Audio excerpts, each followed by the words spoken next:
Olá a todos os visitantes do canal do YouTube do Instituto Santo Atanásio. Estamos aqui para mais um Isa Notícias. Estávamos um pouco ausentes, né, mas sabe como é que são as coisas, né? Contingências da vida, né? Fui acometido por uma doença, né? E agora estou me recuperando da saúde aí. Minha garganta não está das melhores, mas vamos voltar aí aos projetos, né? Nesse meio tempo aconteceu muita coisa. Por exemplo, foi lançada uma declaração do Dicastério para a Doutrina da Fé, chamado Dignitas Infinita. Talvez valha uma breve palestra sobre o assunto, né? Então, essa é uma das notícias. Mas, a gravação de hoje, antes da palestra que o Wagner vai fazer aqui, vai ser sobre a nossa querida CNBB. Eles estiveram reunidos em Assembleia Geral e eles lançaram duas mensagens, né? Uma mensagem ao povo brasileiro. No Isa Notícias no ano passado a gente reagiu, né, à mensagem do povo brasileiro. E eles lançaram agora, novidade também, eles lançaram uma mensagem aos cristãos católicos. Então, ao povo brasileiro e aos cristãos católicos. Então nós vamos fazer o react, né, dessa... O que a CNBB tem a dizer, né? No programa de hoje, mensagem ao povo brasileiro, certo? Então vamos lá. Nós, bispos católicos... então eles começam com: vós sois todos irmãos e irmãs. Então já começa com ideologia de gênero, né? Porque vós sois todos irmãos, né? O que está em Mateus. Mas eles têm que colocar irmãs para ser, né, inclusivo. Quem disse isso? Nosso Senhor, a fé, a tradição? Não, a ideologia pós-moderna, né, pautada muito em, seja no feminismo, né, moderno, seja em ideologia de gênero, essas coisas. Bom, nós, bispos católicos do Brasil, iluminados por Jesus ressuscitado, com fé e esperança, reunidos no Santuário Nacional de Nossa Senhora Aparecida, de 10 a 19 de abril, na cidade de Aparecida, São Paulo, para a 61ª Assembleia Geral da Conferência Nacional dos Bispos do Brasil, CNBB, dirigimos esta mensagem a todo o povo brasileiro.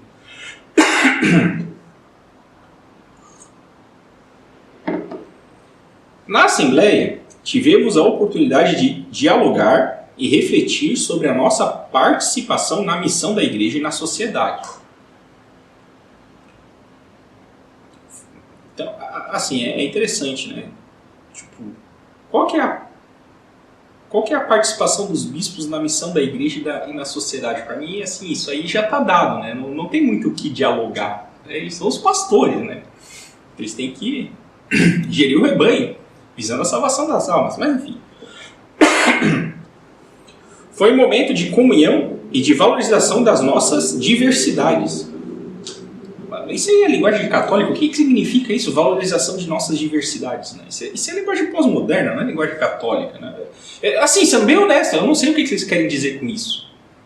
Entendeu? Eu sei que um esquerdista lendo isso, e veja, não é que eu seja o supra-sumo da direita e tal, mas assim, um progressista lendo isso, ele vai ficar feliz, né? Agora, sei lá, uma pessoa mais conservadora ou uma pessoa mais católica tradicional, assim, eu leio isso com espanto, né? Valorização das nossas diversidades, né? Claro, se a gente for fazer uma interpretação benevolente disso, seria os talentos, né? Tem a parábola dos talentos, né? Deus dá talentos diferentes para pessoas diferentes. E tem aquela máxima, né? A quem muito foi dado, muito será cobrado. Então, claro, os bispos têm diferentes talentos. É essas diversidades que estão falando? Não sei, espero que sejam. Reafirmamos e renovamos nossa opção radical e incondicional pela defesa integral da vida que se manifesta em cada ser humano e em toda a criação. Cara, você veja, né? Eles querem afirmar uma coisa que seria incontestável, né? Pô, defesa da vida e da criação. Quem é que vai ser contra isso? Mas olha o termo que eles usam. Nossa opção radical. Cara, a defesa da vida e incondicional, a defesa incondicional da vida, eles mesmos dizem, não é uma opção. Se é incondicional e radical, não é uma opção. É o correto.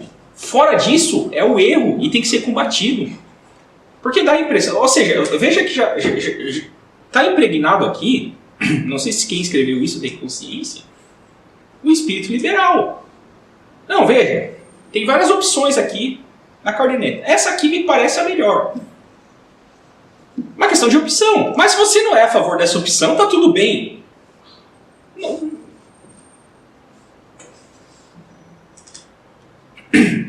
O tempo pascal nos impulsiona a renovar a esperança na certeza de que a morte foi e será sempre vencida. Depende. Depende. A gente vai ser julgado. Se a morte vai ser vencida ou não, vai depender do julgamento. Se nós morrermos em estado de graça, seremos salvos. Talvez passamos por purgatório, passemos não. Agora, se nós morrermos em estado de inimizade com Deus, fora da Igreja Católica, por exemplo, por pecado de heresia, o que acontece? É inferno. Nesse caso, a morte, não é que a morte venceu, mas a pessoa perdeu a vida. Então, para nós católicos, a gente fala vida em dois sentidos e fala morte em dois sentidos. Um no sentido temporal e outro no sentido eterno. Então, claro, a ressurreição de nosso Jesus Cristo marcou a vitória de Deus sobre a morte. Porque até então a humanidade era escrava do pecado e da morte. Nosso Senhor Jesus Cristo, com sua morte e ressurreição, ele abriu a porta do céu para nós. Nesse sentido, a porta do céu está aberta. Agora,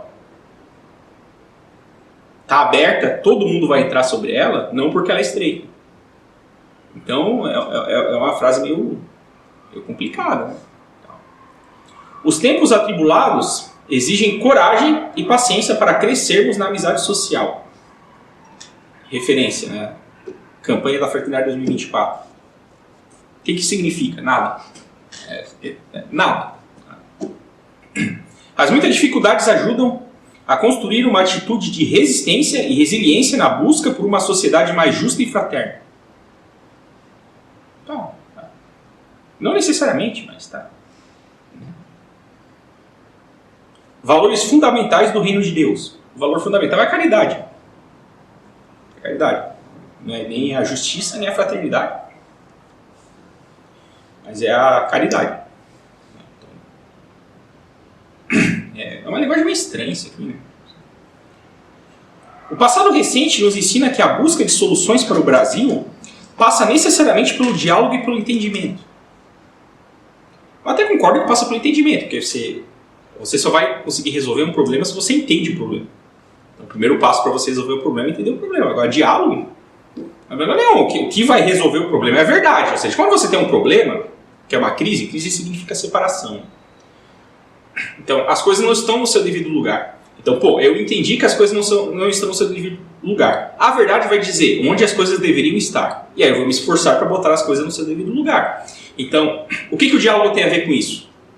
Assim, o diálogo tem a ver com isso para eu convencer as pessoas a colocarem as coisas no seu devido lugar. Mas o diálogo pelo diálogo não quer dizer nada. O diálogo é meio, não é fim, Então,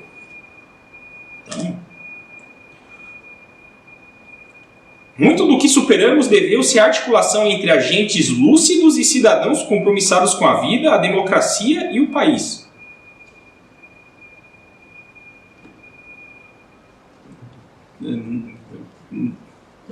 Não sei o que isso significa. Tá? As instituições brasileiras e a sociedade civil são fundamentais neste processo. Os três poderes da República são instados a viver o que preconiza a Constituição. Independência e harmonia não são opções de momento, são deveres permanentes e irrenunciáveis. Qualquer um que olhar para a realidade política brasileira tá uma bagunça, direita e esquerda estão se degladiando. Aí tem o lulismo do lado, o bolsonarismo do outro. Tá a briga. Aí tem um poder do judiciário que está passando por cima, né, via ativismo judicial, está passando por cima do legislativo.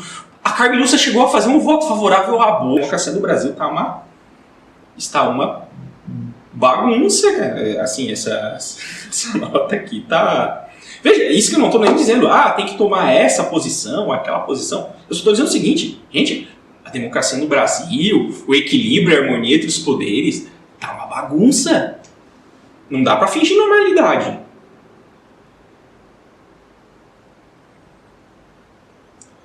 Na sociedade do diálogo, a paz é um imperativo. Como assim? Na verdade, a paz é uma consequência, né? É a consequência da tranquilidade da alma. E para a alma ficar tranquila, ela tem que repousar na verdade. Eu tenho um problema filosófico nessa frase aqui, né? O primeiro dom do ressuscitado foi de que a paz estivesse no nosso meio. Nosso Senhor apareceu e falou, a paz esteja convosco, né? Só que tinha um detalhe, né? Eles eram católicos. Então, eles já estavam convertidos, né? Então, para você ter a consequência da conversão e do segmento da fé católica, é a paz. Quando o nosso Senhor chega e aparece que a paz esteja convosco, ele está querendo dizer que me obedeça, para que a paz esteja convosco. Não é tipo assim, toma a paz aqui a qualquer custo, não. Já que vocês vão me seguir, que a paz esteja convosco. Então, tipo assim, a consequência da paz é o segmento de Jesus Cristo, mediante a fé católica.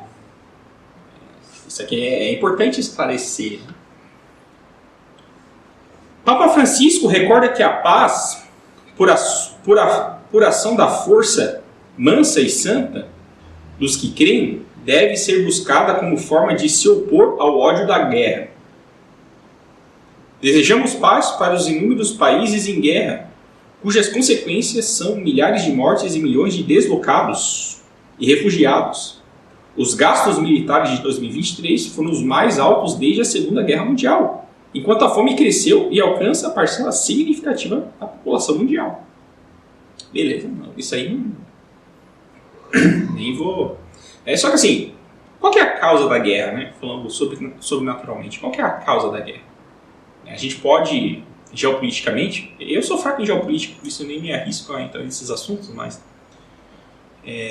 eu sei por fé que a causa da guerra é o pecado. Por mais que geopoliticamente tenha esse interesse, aquele território, aquele interesse econômico, aquele interesse comercial, tal, por mais que tenha essas questões, né, geopolíticas envolvidas, né, ao fim e ao cabo existe guerra porque existe o pecado. É porque algum interesse mesquinho está em jogo em relação ao bem comum, em relação a Deus, sobretudo. Então, assim, é isso. Então, como é que eu... Assim, resolver o problema da guerra não dá para resolver, porque tá até uma profecia de Nosso Senhor, né, dizendo que no fim dos tempos, né, haverão rumores de guerra, né? Então, assim, a guerra vai fazer parte da humanidade, sempre fez, sempre vai fazer por causa do pecado original, certo? Só vai acabar a guerra na eternidade. E para quem está no céu. Quem está no inferno vai vir guerra eternamente. Mas olha só. Para mitigar o problema da guerra, o que é? Reinado social de nosso Senhor Jesus Cristo. É Cristo que tem que reinar. Por quê? Porque Ele é o Rei da Paz. Se Cristo é o Rei da Paz, e Ele reina. Isso não vai curar a doença do pecado original. Mas que as guerras mitigam.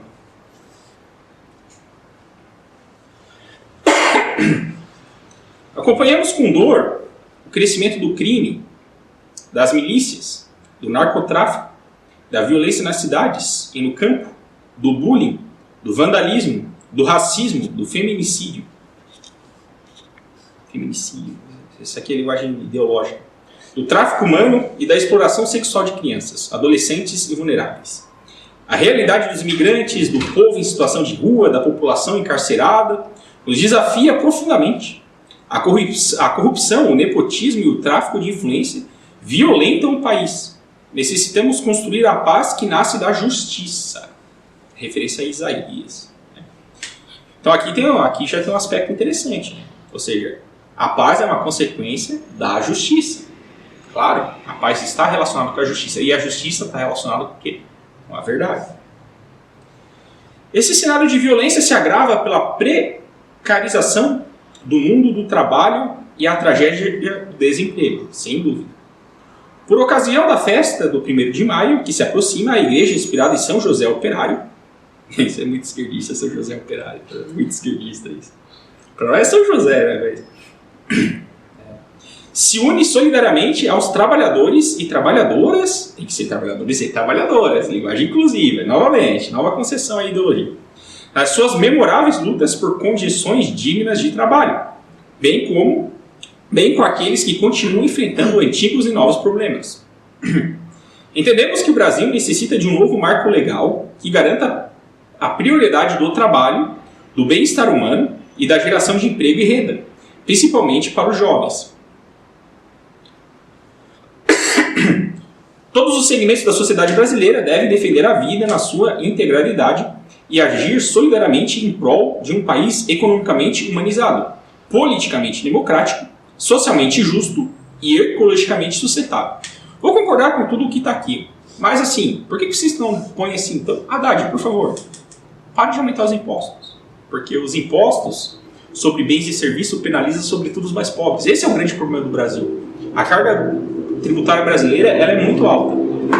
Então, assim, falei isso até no Isa Notícia do ano passado, que tinha mensagem para o povo brasileiro, eles fizeram a mesma crítica a um modelo econômico injusto tal, e que nós corroboramos. A doutrina social da igreja é contra um modelo econômico injusto, como é o modelo do capitalismo liberal. Não propriamente capitalismo, mas capitalismo liberal.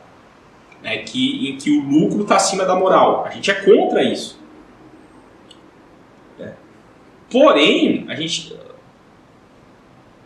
tem que olhar para as questões concretas. E uma das questões mais concretas assim, que se percebe que o pobre sofre é a alta carga tributária. Então, o pobre vai no supermercado comprar comida. Veja, se alimentar, uma das coisas mais dignas, uma das dignidades mais básicas do ser humano. Alimentar-se para poder subsistir no corpo. Certo? O governo te come 30%, em média, só de você ir ali no supermercado comprar uma coisinha. Aí você vai dizer que um modelo desse é justo? Então, assim, dá para aprofundar um pouquinho nessa questão. Tudo bem que vai ter que fazer crítica aí a um governo que tem uma ideologia mais voltada à esquerda, mas não que a ideologia à direita, né, que cai daí propriamente no capitalismo liberal, vai ser a solução. Mas, né, o Brasil parece que o problema é o excesso de imposto que dificulta a contratação e emprego. Assim, então é zero imposto. Não é isso. Mas assim, dá para se aprofundar nessa questão aí. Os extremos climáticos em forma de desastres naturais provocados pela ganância e pelas formas equivocadas de ocupação do espaço urbano, sem planejamento e sem respeito aos mais vulneráveis, são cada vez mais intensos. A necessária transição para energias limpas deve respeitar os direitos das comunidades ao território e à qualidade de vida. Pura ideologia ecologista.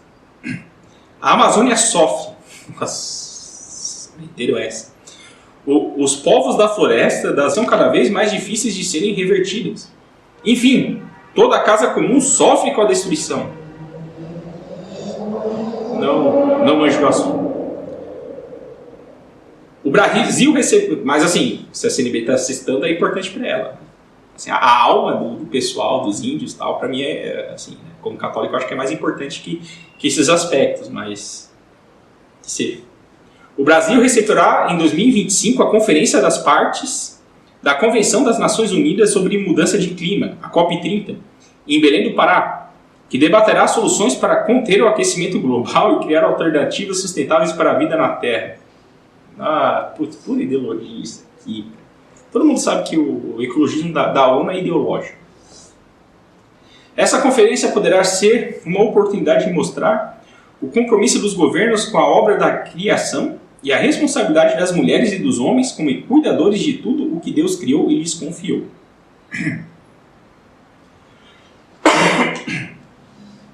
Os povos indígenas brasileiros, prejudicados por séculos, enfrentam os maiores ataques da sua história, por meio do marco temporal que já foi declarado pelo Supremo Tribunal Federal como inconstitucional.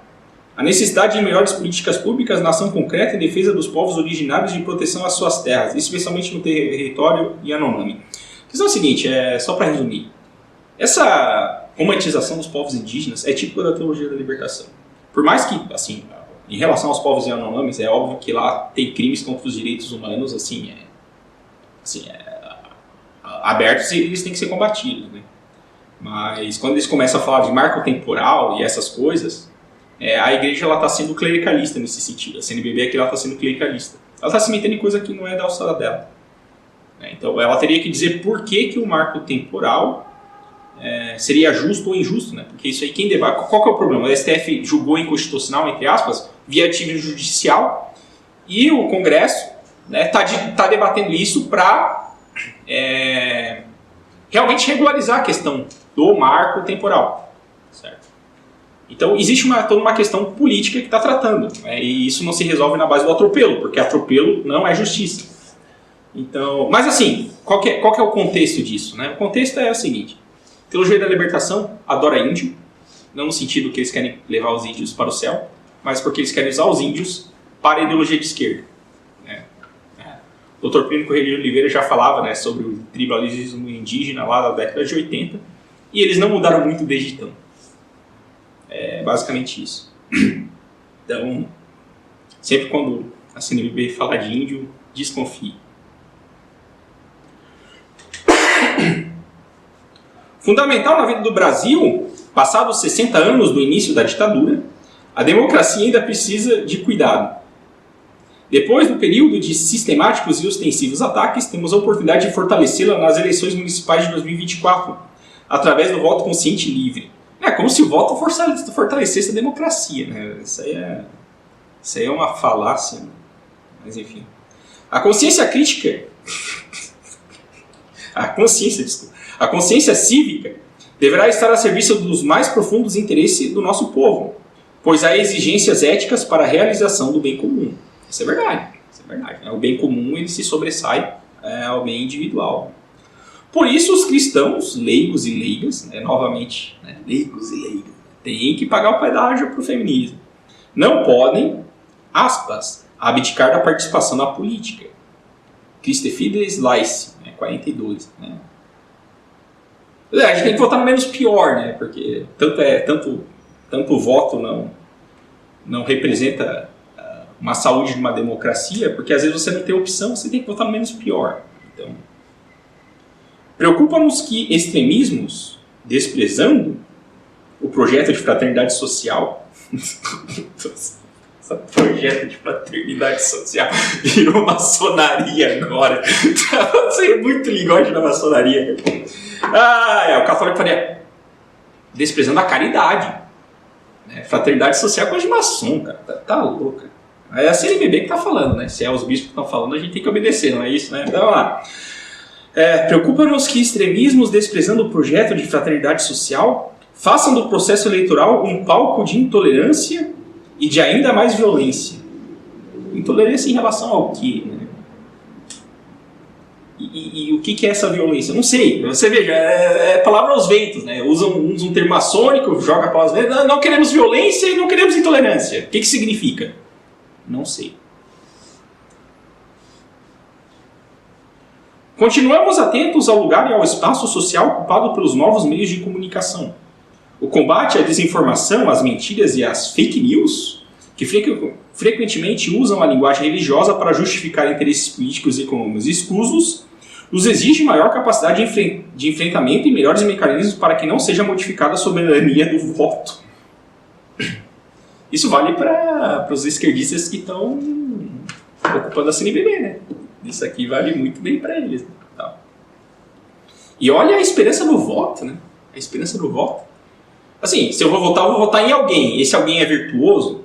Ou seja, tem uma coisa mais importante que eu voto. Ou seja, eu poder votar em alguém virtuoso. A democracia moderna, ela privilegia que os mais virtuosos se candidatem? Veja que a questão é um pouco mais profunda. Mas não, na cabeça desse pessoal aí, né, de quem escreveu o texto, não, se eu estou votando, eu estou exercendo a democracia. Se eu estou exercendo democracia, eu estou exercendo meu direito cívico. E se eu estou exercendo meu direito cívico, eu estou exercendo uma virtude. Logo, é assim que o Brasil vai caminhar. Mas em que eu estou votando? Quais as opções que eu tenho? O problema me parece um pouco mais profundo que isso. Como disse o Papa Francisco, a inteligência artificial corre risco de ser rica em técnica e pobre em humanidade. Na verdade, não é que ela é pobre em humanidade, ela é zero humanidade. A inteligência artificial ela não é inteligência. Esse é o problema. Ela é uma técnica, certamente, mas zero inteligência. Então, é zero humanidade que tem inteligência artificial. Mas eu entendi o que o Papa Francisco quis dizer. E realmente, né, se você não usar a inteligência artificial para o bem, ela pode ser usada para um controle autoritário e injusto. Então, existe esse cuidado a ser tomado. A liberdade de expressão não pode estar a serviço da divisão social. A própria democracia é enfraquecida pelo ódio, o fundamentalismo e o populismo. Mas você veja, né? Uma das questões da democracia é você dividir a questão em partidos, em ideologias, em projetos. Então, tipo assim, é próprio da democracia a divisão. Então, tipo, você tem uma divisão social... Assim, eu tenho uma divisão social, como é que eu vou resolver isso? Vamos pro pleito e votar. Qual o melhor projeto? Isso em termos ideológicos. Né? Na realidade, não é assim que funciona. Né? Mas, em aspecto ideal, a democracia seria isso.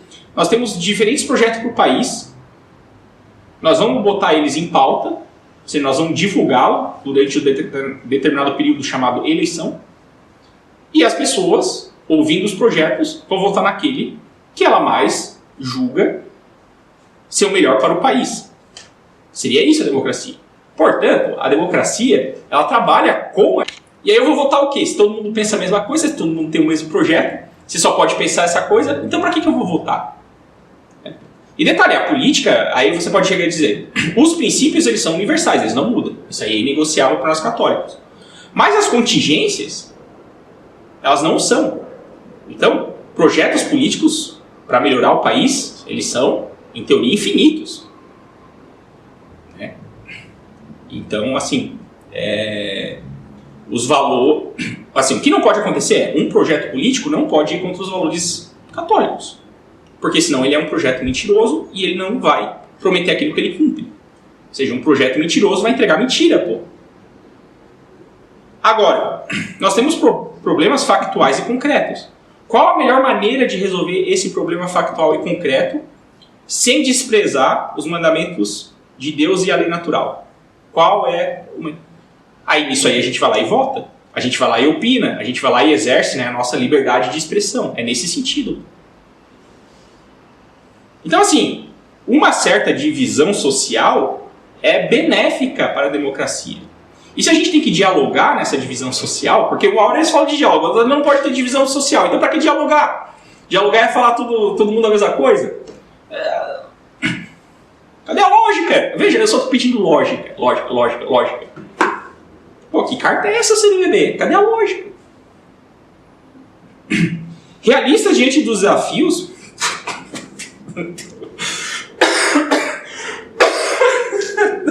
Realista, pô, que humildade da CNBB, né? Realista diante dos desafios, acreditamos nos sinais de esperança. Comunidades cristãs têm sido exemplos de uma solidariedade concreta, amizade e responsabilidade social. Submetidos às periferias sociais e existenciais, sem condições de enfrentar com dignidade o cotidiano, muitos encontram na comunidade a mão estendida que muitas vezes lhe falta do poder público.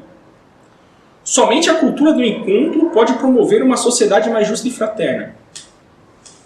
Não sei o que isso significa.